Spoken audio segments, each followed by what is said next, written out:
하나님 말씀 로마서 8장 30절 보시겠습니다.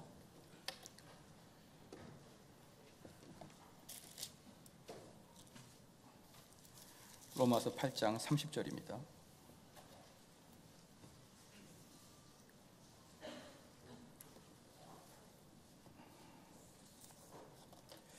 로마서 8장 30절 말씀 다 같이 한 목소리 읽겠습니다.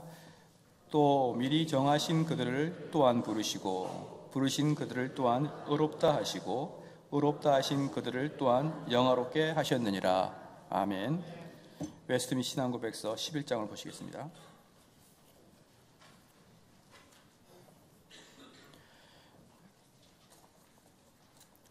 웨스트민 신앙고백서 11장 오늘은 1절, 2절 두 개를 볼 겁니다. 1절 같이 한번 읽겠습니다. 하나님께서 유효하게 부르신 사람은 또한 하나님께서 값없이 의롭다함을 받게 하신다. 그것은 그들에게 의를 주입하심으로 말미암는 것이 아니라 그들의 죄를 사하시고 그들의 인격을 의롭게 간주하여 용납하심으로 말미암은 것이다. 그들 안에서 이루어진 어떤 것이나 또는 그들에 의해서 행해진 어떤 것들 때문이 아니라 오직 그리스도 때문이다.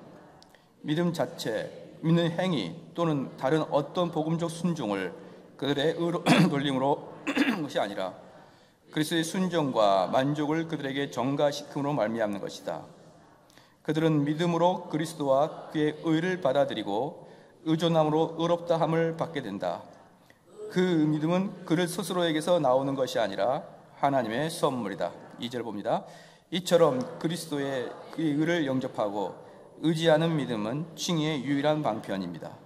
그러나 이 신앙은 의롭다함을 받은 사람 안에서 가만히 있는 것이 아니라 언제나 모든 다른 구원의 은혜들이 따라온다. 그것은 죽은 믿음이 아니라 사랑으로 역사하는 믿음이다. 아멘. 오늘은 11장 1절 2절을 통해서 칭의에 대해서 이제 말씀을 전하겠습니다. 지난 시간부터 하는 게 뭐라고 했습니까? 구원론이라고 이제 얘기했죠. 구원론이라 얘기했는데 구원은 창세전에 구원하기로 선택된 자들이 말씀과 성령으로 통해서 부르심을 입어서 그것을 유효적 부르심이라 이렇게 했죠. 말씀과 성령을 통하여 유효적 부르심을 통하여 우리가 소명을 받는다. 그렇게 말씀을 드렸죠. 그렇기 때문에 우리가 이 부분을 꼭 알아야 되는 것은 뭐냐면 여러분의 구원은 꼭 성경을 해석하는 말씀과 연관되어 있다는 걸 알아야 되는 것이죠. 그러니까 목사가 된다는 것은 무슨 뜻이죠? 성도를 구원시키는 일을 하는 거예요. 구원시키는 일. 그렇기 때문에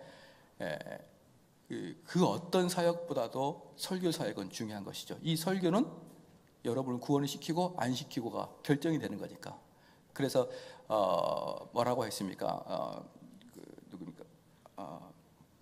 파스칼은 그렇게 얘기했단 말입니다. 파스칼은 설교하는 것은 하나의 도박이다라고 얘기했어요.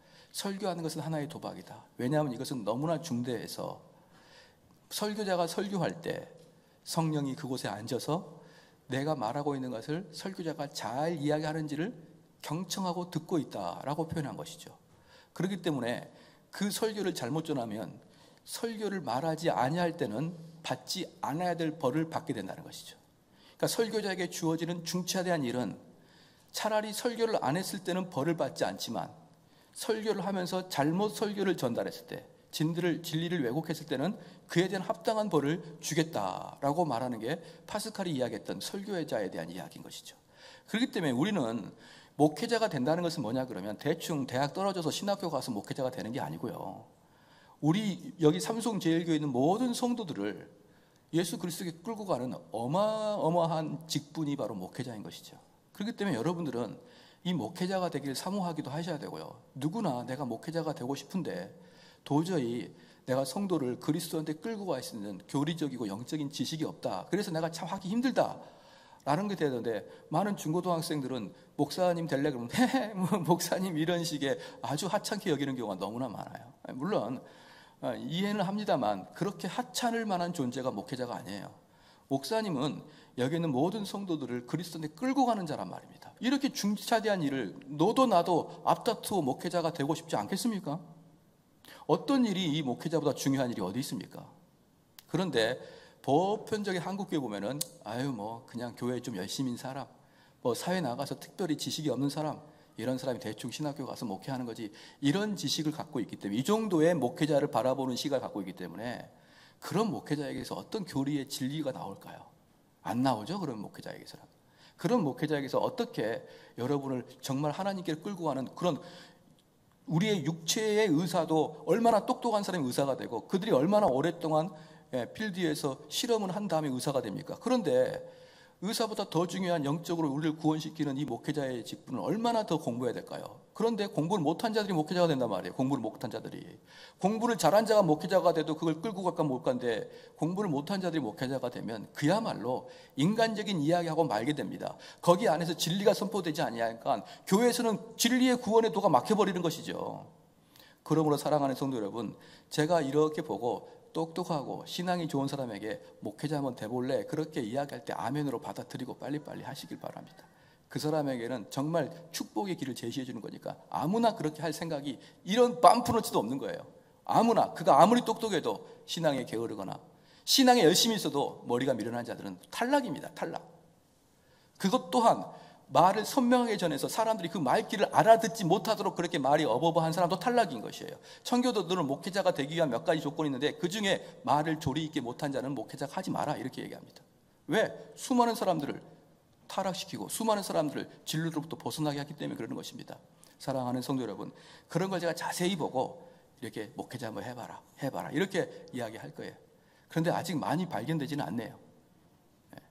문영아 이렇게 딱 목사님 쳐다보고 그래. 문영이가 막 목사님 너무나 골똘하게 쳐다보고, 어릴 때부터 저렇게 예배를 드리는잖아요. 어릴 때부터 남달라야 되는 거예요. 목회자는 남달라야 되는 겁니다. 저는 그래서 저희 교회에 칼빈과 같은 사람이 나와야 되는 거예요. 칼빈은 뭡니까? 그 전 담임 목사님이 칼빈 너 목회해라. 내가 너의 모든 걸 뒤에서 후원해 줄 테니까 목회해라. 그래서 칼빈이 그 총명한 머리로 어릴 때부터 목회자가 되기로 약속한 거 아니겠습니까? 그래야 한국 교회가 변하는 것이지, 대충 아무나 목회자 가가지고 아무나 그거 해가지고 많은 사람의 영혼을 죽이는 그런 흉악한 짓을 절대로 우리 교회에서는 허락하면 안 될 것 같습니다. 여러분들이 그걸 잘 기억하시기를 바랍니다. 그래서 이 유효한 부르심이 뭡니까? 하나님 말씀과 그 말씀을 통한 성령의 역사로 말미암아 성령이 우리의 마음을 유효적으로, 우리 마음을 뜨겁게 하는 게 유효한 말씀이에요. 유효한 성령의 부르심이란 말입니다. 그리고 그 일을 통하여서 칭의교리가 곧바로 일어나는 것입니다.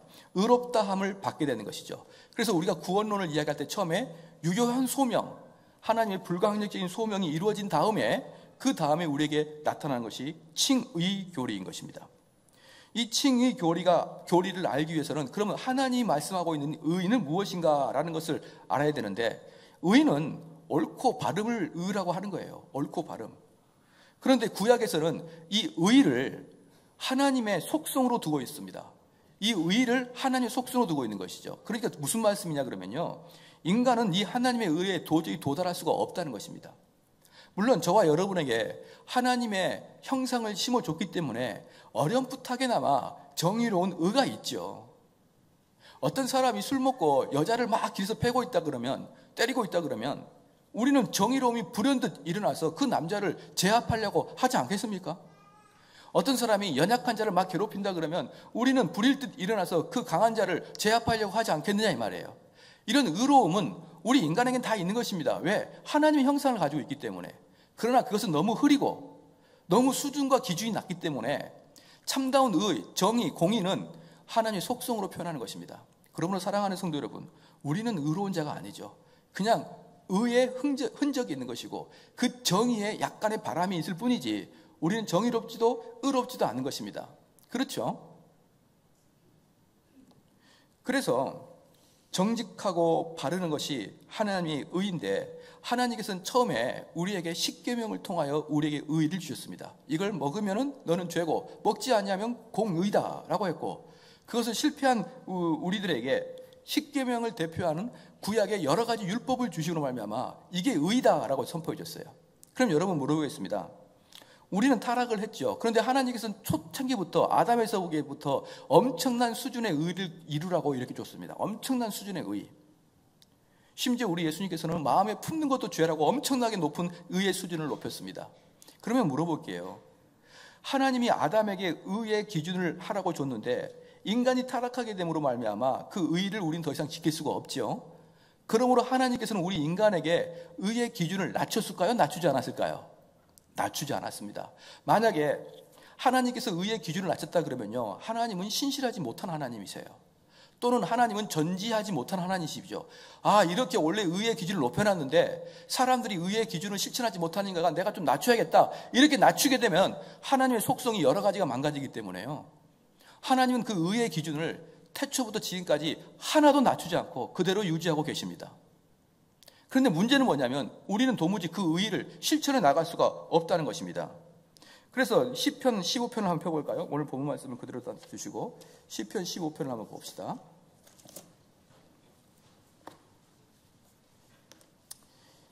시편 15편에 일단 펴주시고, 하나님의 나라는 의의 나라인 것입니다.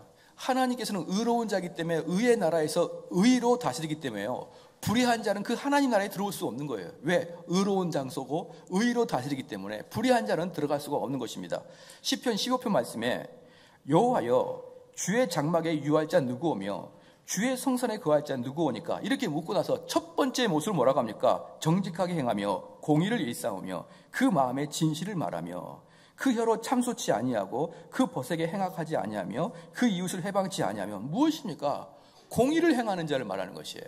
하나님 나라에 들어갈 자가 누굽니까? 주의 성산에 거할 자는 누구입니까? 라고 할 때 그저 이야기하는 게 아니라 정의와 공의를 행하는 자가 들어갈 것이다, 이렇게 말씀하고 있는 것입니다.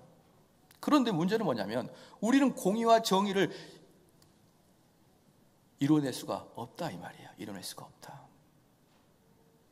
사랑하는 성도 여러분, 하나님은 우리에게 공의와 정의의 기준을 낮추지 않았습니다. 그런데 우리는 대충 본성적으로 하나님께서 낮췄다고 생각합니다. 왜 그러냐 그러면 대충 이렇게 살게 되면은 뭐 꼭 지옥이나 가겠어, 내가 신앙생활 연륜이 몇 년이고 내가 모태신앙이고 내가 이러는데 내가 뭐 꼭 지옥에 가겠나, 이런 생각을 하지만요, 절대로 하나님 나라는 혈통에 의해서 전달되지 아니합니다. 하나님 나라는요, 나와 하나님 간의 개인적인 문제지, 내가 목사 아들이라고 해서, 내가 장로님 아들이라고 해서 그게 자연스럽게 그가 믿음이 있는 자라고 절대로 되는 게 아닌 것이에요. 그렇기 때문에 내가 대충 교회를 몇 년 다녔고 내가 교회에서 직분이 뭐고 내가 모태신앙이고 그렇게 하면서 느긋하게 앉아있지 않습니까? 그게 바로 하나님께서 공의를 낮췄다는 그런 느낌이 은연중에 있기 때문에 그러는 것입니다. 뭐 이 정도 살면 됐지, 내가 무슨 큰 살인사건도 저지르지 않았고 내가 그렇게 큰 죄를 저지르지 않았는데 내가 무슨 지옥이냐라는 마음을 가진 자가 있어요. 그러나 잠언에 내가 내 마음을 정하게 하였다 할 자가 누구냐, 즉 내가 스스로 내 마음이 깨끗하게 할 자가 누구냐, 이 말입니다. 아무도 깨끗한 자가 없고 아무도 하나님의 정의와 공의에 이를 수가 없는 것입니다. 그러므로 이 칭의교리가 그러므로 나오는 것이죠. 그래서 로마서 8장 37절 말씀 보니까, 다시 보겠습니다. 로마서 8장 37절 말씀 보니까 또 미리 정하신 그들을 부르시고, 이게 지난주에 말씀했던 유효한 부르심이라 했잖아요. 미리 정하신 자, 즉 예정한 자를, 창세전부터 예정한 자를 부르시고 부르신 그들을 또한 의롭다 하시고, 이게 의롭다 하신 게 뭐죠? 칭의라는 것이에요. 그러니까 예정한 자를 부르시고 부르신 자를 의롭다 하시고 그 다음에 그들을 또한 영화롭게 하셨느니라. 그러니까 이것은 톱니바퀴처럼 다 물려 들어가야 되는 거예요. 톱니바퀴처럼 물려 들어가야 되는데 여기서 단 하나라도 빠지면 안 됩니다. 단 하나라도 빠지면 안 돼요. 그럼 어떻게 표현하면 되냐? 하나님이 예정한 자는 누구냐? 하나님이 예정한 자는 누구냐? 하나님 말씀으로 유효하게 감동 감화 받은 자, 그 사람이 하나님이 택한 자예요. 하나님이 택한 자는 뭐냐? 하나님 말씀이 내 마음속에 아멘으로 화답되는 자. 그리고 또 하나, 그게 바로 30절에 미리 정하신 그들을 또한 부르시고 부르신 그들을 또한 의롭다 하시고, 그렇게 말씀에 감화 감동 받은 자들은 칭의되어 있다라고 표현할 수 있고요. 그렇게 한 자들은 어떻습니까? 성화와 영화의 삶을 살아간다. 이 톱니바퀴 중에 여러분 이 중에 하나라도 나타나지 않냐면요, 여러분 이것은 절대로 구원을 확신하면 안 됩니다. 다시 말씀을 드릴게요.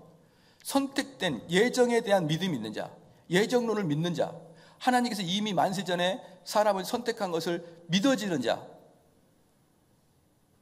그 믿어지는 자는 하나님 말씀이 너무나 꿀송이처럼 달고 그 말씀이 전파될 때마다 내 마음을 두근두근거리면서 나를 기쁘게 하는 그 말씀 말입니다. 근데 그 말씀은 나를 성화되고 거룩하게 살게 하는 대로 이끌어가고 있느냐 이 말이에요. 이게 칭의 되는 자의 모습이라는 것입니다. 그러므로 칭의는 아까 오전 시간에도 말씀드렸듯이 혼자 마인드 컨트롤로 나는 구원받았어. 구원받았을 거야. 내가 이렇게 오랫동안 교회 다니는데 구원받았겠지. 내 직분이 뭔데 구원받았겠지. 그렇게 해서 칭의를 점검하는 게 아니고 칭의 된 자는 거룩함으로 가고 있는 자를 보면서 칭의 됐다는 것을 보라는 것입니다. 그러면 이제 여기서 이제 다시 웨스민 신앙고백서의 본문을 보면요. 하나님께서 유효하게 부르신 사람은 또한 하나님께서 값없이 의롭다함을 받게 하십니다. 그것은 그들에게 의를 주입하심으로 말미암는 것이 아니라 그들의 죄를 사하시고 그들의 인격을 의롭게 간주하여 용납하심으로 말미암아 것입니다. 이게 뭐냐면 이제 여기서 좀 여러분들이 조심해서 볼 게 뭐냐면 주입설하고 정가설이에요. 주입설과 정가설. 예, 이 주입설과 정가설이 뭡니까? 주입이 뭐고 정가가 뭡니까? 이제 이렇게 생각하는 분들에게 좀 말씀을 드릴게요. 이 신앙고백서는 분명히 칭의는 주입이 아니라 전가다 이렇게 이야기를 했거든요. 그러면 주입과 전가설이 왜 웨스민 신앙고백서 제11장에 나왔느냐, 칭의교에서 나왔느냐? 이게 바로 종교개혁 당시에 로마 카톨릭과 우리 개신교의 싸움이었거든요. 로마 카톨릭의 주장은 주입설이고요. 우리 개신교의 주장은 전가설입니다. 전가설. 그럼 이 주입과 전가설의 차이는 뭐냐? 이제 이걸 우리가 좀 알아야 되는데, 저는 로마 카톨릭을 공격하는 사람들 중에 참으로 쓸데없는 공격이다라고 생각하는 사람들이 몇 가지가 있는데, 첫 번째는 로마 카톨릭이 행위를 통해서 구원받는다고 가리킵니다 라고 이야기하는 사람. 두 번째, 로마 카톨릭이 마리아를 숭배합니다 라고 이야기하는 사람. 세 번째, 로마 카톨릭은 많은 성상들을 숭배하는 우상을 숭배합니다 이렇게 이야기하는 사람들을 참으로 수준 낮은 사다 이렇게 이야기해요. 그런 것들은 아마 초등학교만 졸업해서 다 할걸요. 로마 카톨릭의 문제는 마리아 숭배가 아니고요. 로마 카톨릭 문제는 그런 성상 숭배의 문제도 아니고, 로마 카톨릭은 더더욱이 행위로 구원받는다 그 말도 하지 않습니다. 여러분이 분명하게 알아야 되는 거예요. 그러한 것들은요 너무나 수준이 낮은 것입니다. 그리고 한 가지 알아야 될 것은 로마 카톨릭은 결코 행위로 구원받는다 절대로 가리키지 않습니다. 종교개혁 당시에도 로마 카톨릭 진영이나 개신교 진영이나 똑같이 어거스틴의 은혜로를 자기들의 은혜의 기준으로 삼고 있었습니다. 어거스틴의 은혜를. 왜? 오직 은혜로만이 구원을 받는다. 로마 카톨릭은 그렇게 얘기해요. 로마 카톨릭도. 그런데 여기에서 이제 오직 은혜라는 이야기가 조금 아주 미묘한 차이가 있지만 아주 결정적이고 명백한 차이는 있거든요. 아주 미묘한 것 같지만 아주 결정적이고 아주 명백한 차이가 있습니다. 로마 카톨릭은 주입설이고 개신교는 전가설입니다. 그럼 전가는 뭐냐?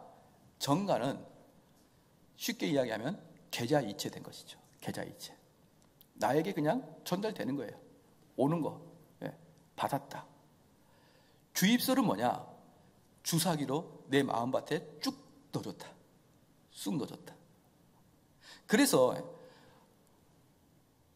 개신교의 칭의 교리는 내 속으로 들어온 게 아니고 내 겉으로 나를 감싸고 있는 거예요. 로마 카톨릭은 그 성화라는 성령이 내 속에 들어와서, 내 속에 들어왔다는 건 무슨 뜻인가요? 나를 실제적으로 변화시켰다는 거예요. 실제적으로 변화시켰다. 나를 실제적으로 변화시켰다. 그런데 개신교는 나를 실제적으로 변화시킨 게 아니라 내 신분만 변화됐다. 예를 들어서 여러분들이 아주 못 먹은 그런 거지와 같은 삶을 살고 있었습니다. 거지와 같은 삶을 살고, 그렇기 때문에 공부도 못했고 유능한 말도 못하고 멋진 말도 못해요. 그냥 아주 삼류 인생을 살고 있었습니다.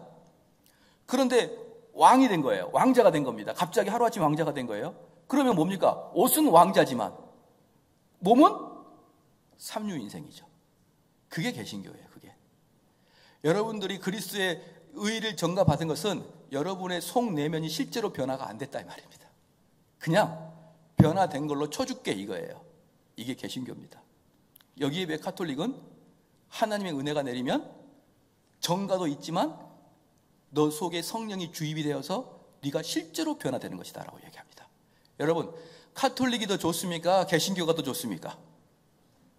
왜 카톨릭이 더 좋다고 이야기를 크게 못합니까? 여기가 개혁주의 교회이기 때문에 그러십니까?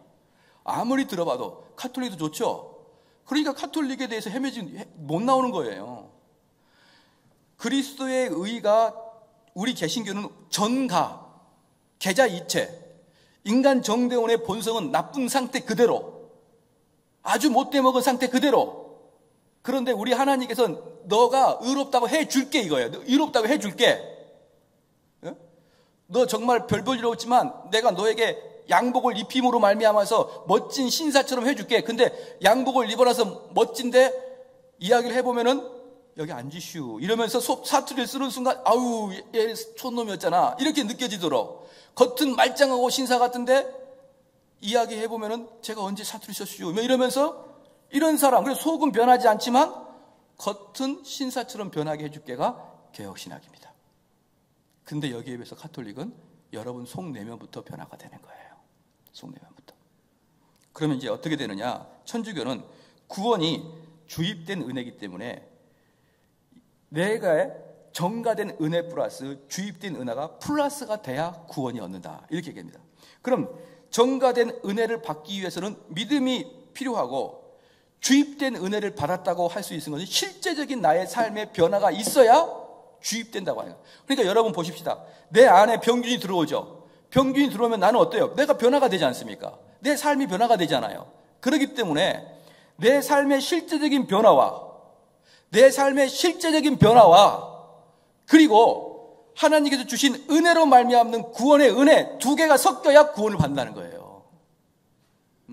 여러분이 실제적으로 구원을 받는 듯 그 받는 사람처럼 성화의 삶이 실제적으로 드러나고, 실제적인 삶이 성화로 드러나고, 성화 플러스 하나님께 주신 은혜가 두 개가 있어야 여러분 구원 받는 것입니다. 그런데 우리 개혁주의는 끝까지 뭐라고 하냐면 구원은, 칭의는 법정적 칭의다라고 얘기해요. 법정적 칭의. 우리 개신교에서 끝까지 법정적 칭의를 계속 사수하는 이유는 뭐냐?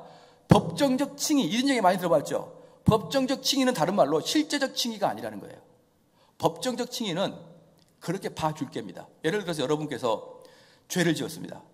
죄를 지었는데, 죄인이에요. 죄인인데, 이게 아주 뭐라 그럴까요? 증거를 완벽하게 없었던 거예요. 죄인인데 증거가 없어요. 그런데 여러분이 판사 앞에 갔더니 판사가 증거가 없으므로 무죄 선포했습니다. 그럼 그 사람은 죄인입니까? 아닙니까? 죄인이 아니죠. 그 사람의 인격은 죄인입니까? 아닙니까? 시작? 죄인이죠. 그게 칭의예요. 법정적 칭의예요. 법정의 칭의는 뭐냐면 여러분의 본성 자체는 죄인인데 그냥 판사님이 무죄 선포해 준 게 법정적 칭의라는 의미인 것이에요. 그럼 여기서 실제적 칭의는 뭐냐 그러면 여러분이 재판장도 무죄 선고했고 여러분 내면도 무죄라는 거예요. 그래서 사랑하는 성도 여러분, 로마 카톨릭은 우리가 구원 얻는 것을 뭐라고 표현합니까? 하나님이 주신 은혜와 그 은혜의 힘을 얻어서 성화의 삶을 살아갈 때 우리는 구원이 완성된다 이렇게 이야기하는 거예요. 그래서 로마 카톨릭은 성화의 삶을 사는 단계까지 구원이 이루어졌다고 표현합니다. 그러면 어느 누가 완벽한 성화를 이룬 사람이 누가 있겠습니까? 완벽한 성화를 이룬 사람이 누가 있겠어요? 그렇기 때문에 로마 카톨릭 사람들은 절대로 구원의 확신을 가질 수가 없는 거예요. 항상 불안하죠. 항상. 내가 열심히 했는데, 그렇기 때문에 로마 카톨릭의 이 구원론 때문에 어쩔 수 없이 연옥이라는 데가 생긴 거예요. 어쩔 수 없이. 왜? 모든 사람이 다 지옥에 가게 생겼거든요. 단 한 명도 예외 없이 모든 사람이 지옥에 가게 생겼거든요. 그렇기 때문에 어쩔 수 없이 연옥의 교리가 생긴 것입니다. 사랑하는 성도 여러분, 그럼 이 로마 카톨릭 이 사람들은 어떻게 신앙생활을 할까요? 어떻게 신앙생활을 하느냐? 하나님이 너에게 은혜를 주입해 놨지. 그러니까 너 속에는 뭐가 있는 거예요? 하나님이 있지. 그러니까 가는 곳마다 뭐라 하면 되는 거예요? 선을 이루고 착한 일을 하고 계속 그렇게 하는 겁니다. 그럼 하나님이 또다시 더 은혜를 부어주시고 은혜를 부어주시고 착한 일하고 은혜 부어주시고, 그렇기 때문에 로마 가톨릭 사람들은 선을 많이 이루는 거예요. 근데 우리는 여기서 뭐입니까? 우리는 구원을 오직 믿음, 오직 은혜로 구원을 받는다. 이 말은 주입된 은혜가 없다. 그래서 사랑하는 성도 여러분, 저와 여러분은 구원받은 성도일지라도 저와 여러분을 속내면은 죄인이에요. 죄인이에요. 가끔 이런 분들 계시죠. 목사님, 아니 속에 성령이 내주하신다면서요. 어떻게 성령이 내주하신데 죄를 지을 수 있어요? 그게 바로 로마 카톨릭적 사고예요. 우리는 본성 자체는 변하지 않는다. 그러나 하나님이 값없이 너를 덮어주겠다. 할렐루야. 창세기 보면은 아브라함을 봐보십시다.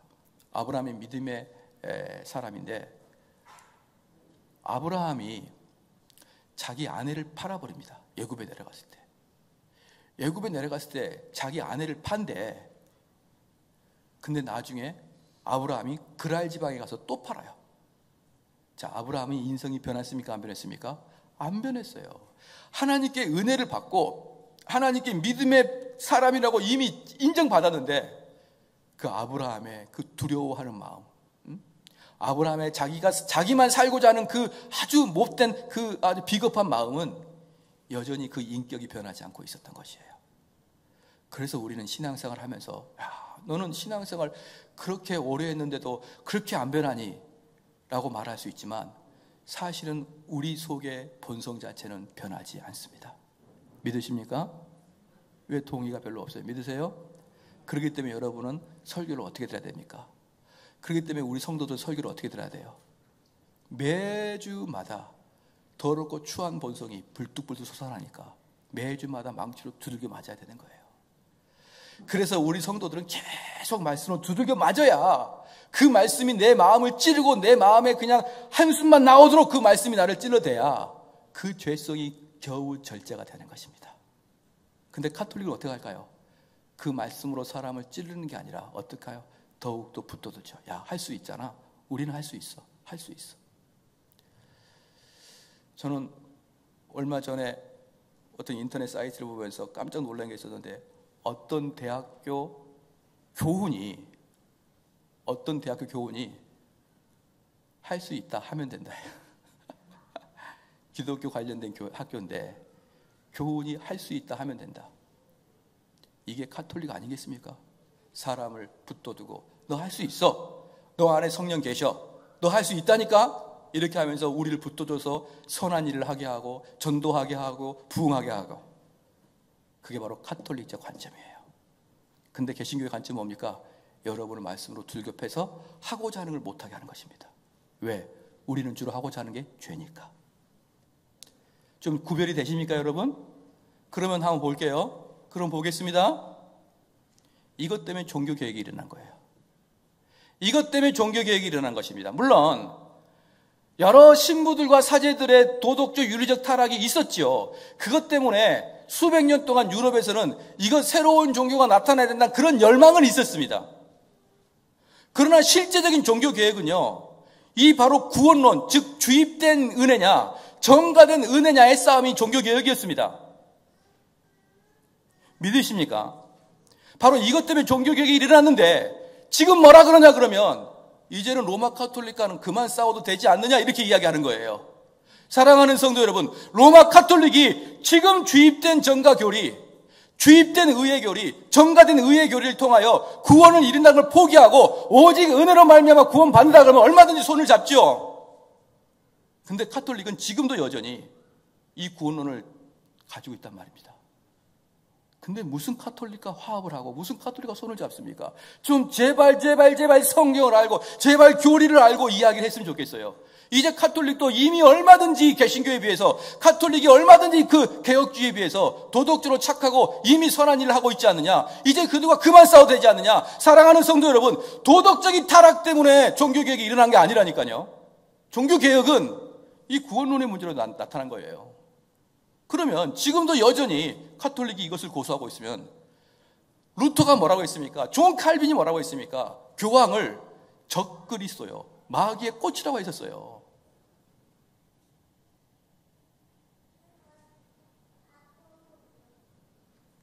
여러분, 대충 그렇게 사랑 이야기하지 마십시오. 자비자비 이야기하지 마십시오. 우리 믿음의 선배들은 그 주입된 교리 그거 싸우려고 목숨 걸고 싸웠고, 그리고 그게 바뀌었냐? 절대로 바뀌지 않고 지금도 서슬퍼하게 카톨릭은 이것을 주장하고 있습니다. 그래서 우리는 그냥 그 교회사를 가만히 보면 그래요. 교회사를 가만히 보면은 신학자들이랑 목회자들에게는 엄청난 중요한 문제거든요. 근데 그 당시에 정치를 하는 사람들, 그래서 이들이 서로 싸우면은 너무나 풍지박산이 나니까 이들을 화합시키고자 하는 정치인들은 야, 그게 얼마나 큰 차이냐, 화합해라, 항상 그랬습니다. 항상. 지금도 마찬가지예요. 지금도 신학을 정확하게 모르는 사람들은 우리가 알미니안과 우리가 로마 카톨릭이 얼마나 큰 차이가 있는지 모르고 야, 우리만 맞다고 하면 되냐, 이렇게 이야기합니다. 근데요, 교회사를 조금만 더 공부해 보십시오. 그러면 우리 교회는 그 차이를 극복하지 않으려고 얼마나 우리 믿음을 지켰는지 모릅니다. 그래서 주입된 교리 그리고 정가된 교리를 잘 구별하시길 바랍니다. 할렐루야. 여전히 우리는 구원받았지만 죄인이다. 할렐루야.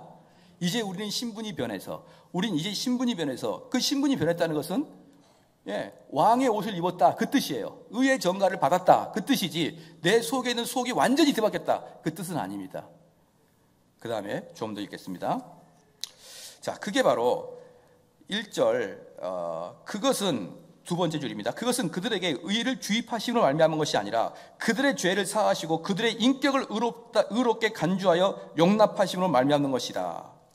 그들 안에서 이루어진 어떤 것이나 또는 그들에 의해서 행해진 어떤 것들 때문이 아니라 오직 그리스도 때문이다. 여러분 속에서 구원의 흔적을 발견하지 말라는 것입니다. 여러분 속에서. 자, 한번 볼까요, 성도 여러분? 전 너무나 많은 사람들이 로마 카톨릭적 생각을 갖고 있어요. 목사님, 나는 실제적인 변화가 없는데 어떡할까요? 그게 로마 카톨릭적 생각이에요. 로마 카톨릭 생각. 우리 개신교는 그게 아니란 말입니다. 네가 죄인이지만 하나님이 너를 그리스도의 보혈로 너를 덧입혔다. 그래서 구원의 흔적을 네 속에서 찾지 말고 예수 그리스도를 찾아라 말이에요. 예수 그리스도에서. 좀 더 보겠습니다. 심지어 믿음 자체, 믿는 행위 또는 다른 어떤 복음전 순종을 그들의 의로 돌림으로 말미암는 것이 아니라 그리스도의 순종과 만족을 그들에게 전가시키로 말미암는 거예요. 여기서 얼마나 중요한 이야기 합니까? 심지어는요, 어떤 것도 하지 마라 그러냐면 이제 그 알미니안 계열에서는 무엇을 상당히 중요시 여기냐면 믿음을 중요시 여깁니다. 믿음을. 근데 우리는 믿음으로 말미암아 구원 받는 거 아니에요. 우리는 정확하게 말씀을 드리면 믿음으로 말미암아 구원 받는 게 아니고 우리를 구원시키시는 것은 예수 그리스도의 보혈의 공로입니다. 예수 그리스도께서 십자가에서 나를 위해서 피 흘려 돌아가신 그 예수 그리스도의 공로가 나를 구원하신 거예요. 할렐루야. 그런 그 구원에 유효한 것을 믿음이라는 통로로 내가 받는 겁니다. 믿음이라는 통로로. 그래서 여기서 뒤에도 좀 나오지만 좀 더 읽어볼게요, 제가. 그들은 믿음으로 그리스도와 그의 의를 받아들이고 의존함으로 의롭다를 받게 된다. 그들은 그들 스스로에서 나온 것이 아니라 하나님의 선물이다. 지금 무슨 말이냐 그러면요, 믿음은 믿음은 칭의의 도구이지 칭의의 원인이 아니란 말이에요. 칭의의 원인은 누구냐? 예수 그리스도의 공로인 것입니다. 할렐루야. 칭의의 원인은 이것이 중요한 게 뭐냐면, 자칫하면은 많은 사람들이 전통교에서 어떻게 하냐면 저 사람 참 믿음이 좋아, 그게 훈장이 되어버려요. 훈장이. 그게 공로가 됩니다. 야, 저 사람 믿음이 너무 좋아. 근데 그 믿음이라는 게 무슨 믿음이냐면요, 믿음은 예수 그리스도의 공로를 가지고 오는, 예수 그리스도의 공로가 나의 구원을 완성시켰는데 그것이 내 것이 되기 위해서는 믿음의 통로가 조성이 돼야 되는데 그 믿음의 통로를 갖고 있는 것을 무슨 자기가 신주 단지 모시듯이 모신단 말이에요. 사랑하는 성도 여러분, 그러면 우리가 실질적으로 구원의 도가 우리에게 흘러나게 하려면 무엇을 해야 되느냐? 그냥 덮어놓고 믿습니다, 믿습니다 하는 게 아니에요. 옛날에 어떤 책 중에 그런 책이 있습니다. 덮어놓고 믿읍시다. 저는 다시 말하겠습니다. 열어놓고 믿으세요. 좀 알고, 좀 공부하고, 그래서 믿음이 쌓여가야 되지. 머리는 좋은데, 세상 공부는 잘하는데, 왜 그렇게 신앙 공부는 안 하시냐 이 말이에요. 정말 세상에서도 공부 못하고, 정말 이 머리가 이해력이 너무 딸려서 하나님 말씀 모르면 이해를 하겠습니다마는 세상 공부는 그렇게 잘하면서 왜 하나님 공부는 그렇게 안 하시냐 이 말이에요.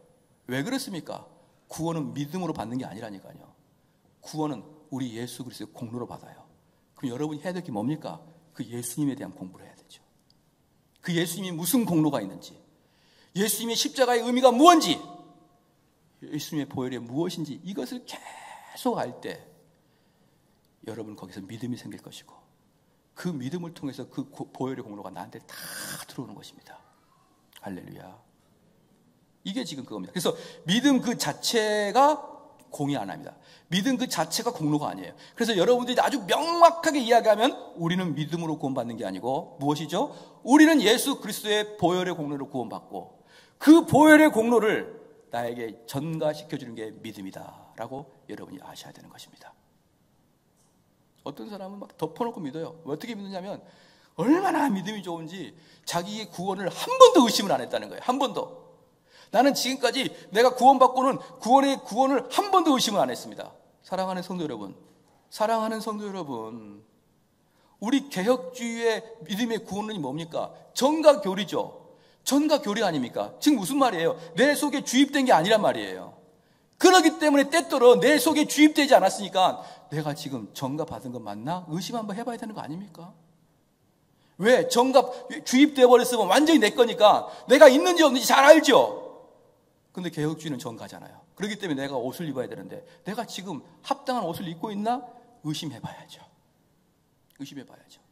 그러므로 우리 청교도는 뭐라고 합니까? 참된 구원 얻는 자는 때때로 자기의 구원을 의심하는 자다라고 표현하는 것이에요.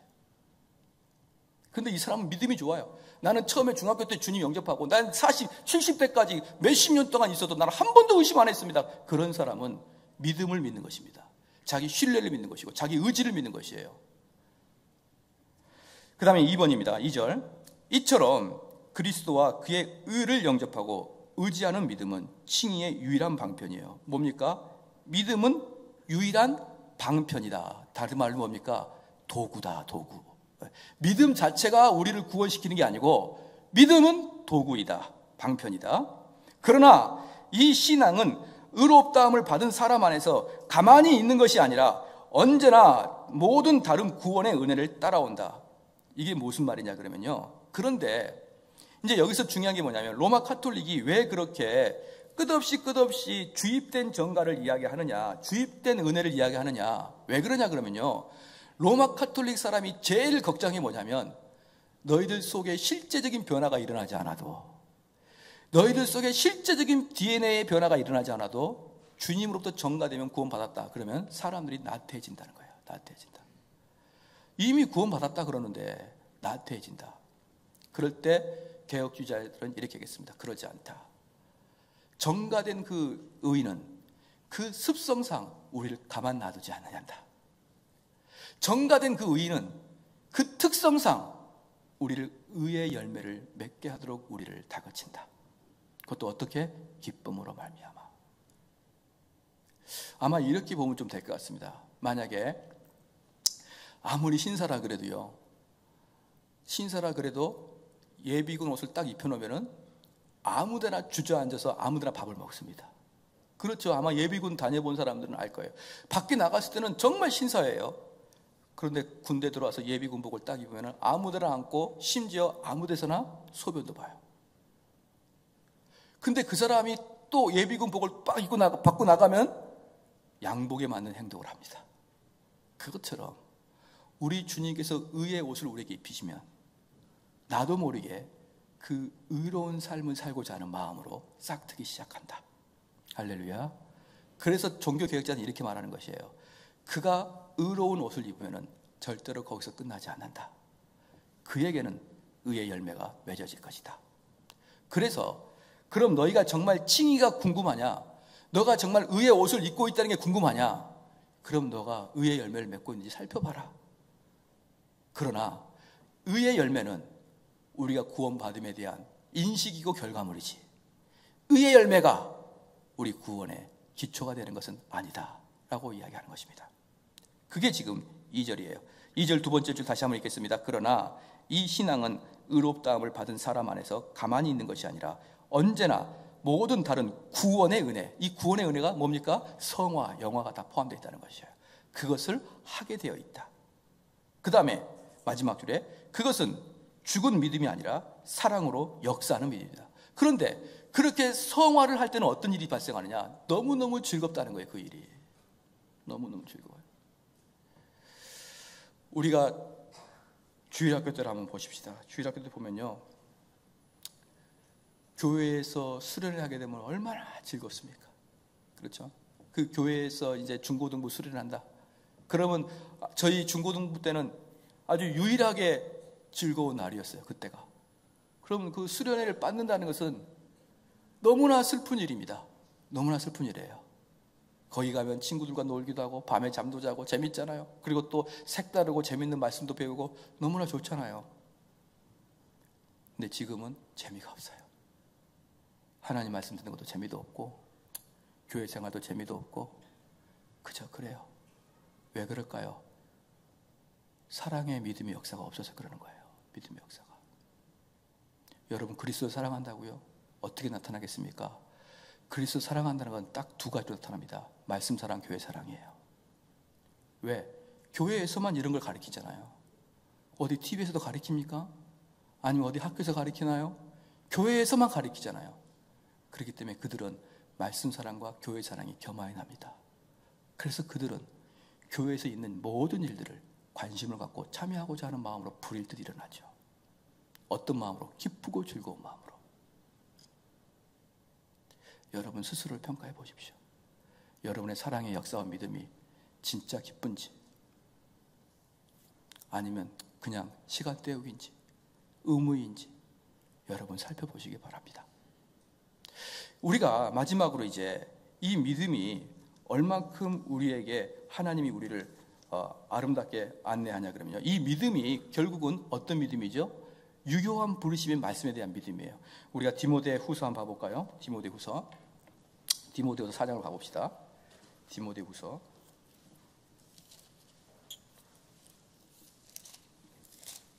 4장입니다. 이제 이 바울이 16절부터인데요. 이 바울이 자기의 그 고통과 고민을 디모데한테 편지를 쓰면서 이제 이렇게 편지를 씁니다. 16절에서 18절까지인데요.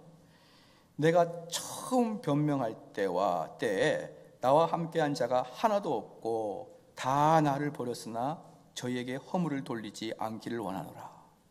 지금 바울의 말년이 어떻습니까? 다 떠나고 없어요. 그렇게 같이 변명을 했다. 이게 뭡니까? 주님을 변호하고 주님을 전도할 때 다녔는데 다 떠나고 없다.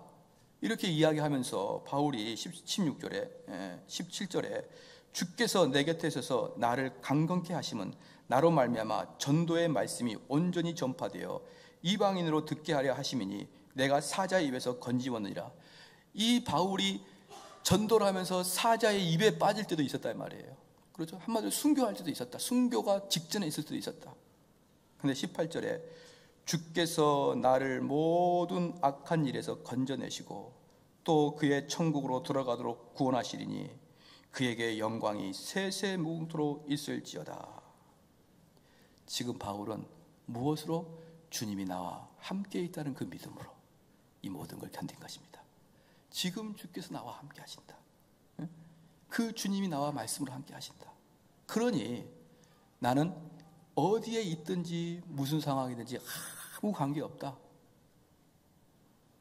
존 보년이 이렇게 기도했습니다. 존 보년이 지금 그 존 보년의 설교를 보면은 뭘 이걸 가지고 존 보년을 감옥에 넣나 할 정도로 너무나 은혜스럽고 평범해요. 그런데 그때는 존 보년의 설교를 했다고 감옥에 보냈는데 존 보년이 이렇게 기도했습니다. 하나님, 저는 감옥에 있든지 밖에 있든지 아무 상관없습니다. 아무 상관없으니 주의 뜻대로 하옵소서. 그렇게 기도한 거예요. 그랬더니 하나님께서는 존 보년이 감옥에 있기를 원한 거예요. 그래서 존 보년은 감옥에서 수년 동안 썩습니다. 그때 존 보년이 철로역정을 만들었어요. 사랑하는 성도 여러분, 여러분이 어디 있든지 상관없습니다. 내가 하나님과 함께 동행하는 믿음이 있다 그러면 그 믿음을 가지고 밖에 있을 땐 전도할 것이요, 할렐루야, 안에 들어오면은 좋은 책을 쓰는 거예요. 우리 성도는 몸이 갇혀 있으나 어디 떨어져 있으나 그게 상관 있는 게 아닙니다. 하나님, 내가 감옥에 있기를 원합니까? 감옥 밖에 있기를 원합니까? 하나님 원하시는데 내가 아무데나 있겠습니다. 내가 저기 삼송에 있기를 원합니까? 내가 저기 분당에 있기를 원합니까? 하나님 원하시면 내가 아무데나 있겠습니다. 그러나 아무데나 있을지라도 하나님을 향한 뜨거운 열정이 있는 자들은요, 무엇인가 해버리고 맙니다. 할렐루야. 그래서요, 우리는 믿음 있는 자, 즉 칭의를 통해서 내가 믿음 있는 자는요, 어떻습니까? 내가 속박을 당하나 내가 무슨 일이나 사면의 우겨싸움을 당할지라도 나는 하나도 주눅들지 않아요. 왜? 하나님이 함께 하시니까. 할렐루야. 이게 바로 칭의의 믿음입니다. 칭의된 자는 궁극적으로 이런 모습을 보이는 거예요. 그래서 내가 좀 잘못 산다, 내 집안이 형편없다, 내 사업이 형편없다, 내 자녀가 형편없다, 울고 그러지 마세요. 여러분, 그런 걸로 가지고 판단하는 게 아니에요. 여러분, 집안이 형편없으려면 아까 말했던 주기철 목사가 더 형편없죠. 왜? 완전히 집안이 박살났는데. 그런 걸로 판단하는 게 아닙니다. 내 마음에 하나님을 향한 마음이 어떻게 있느냐, 내가 이 칭의를 어떻게 받아들이고 있느냐, 내가 칭의를 통한 성화의 과정이 어떻게 나타나고 있느냐, 이것만 집중해도요, 여러분 일평생을 살아가는데 시간이 촉박하다는 걸 느끼게 될 것입니다. 우리 한번 같이 기도하시겠습니다.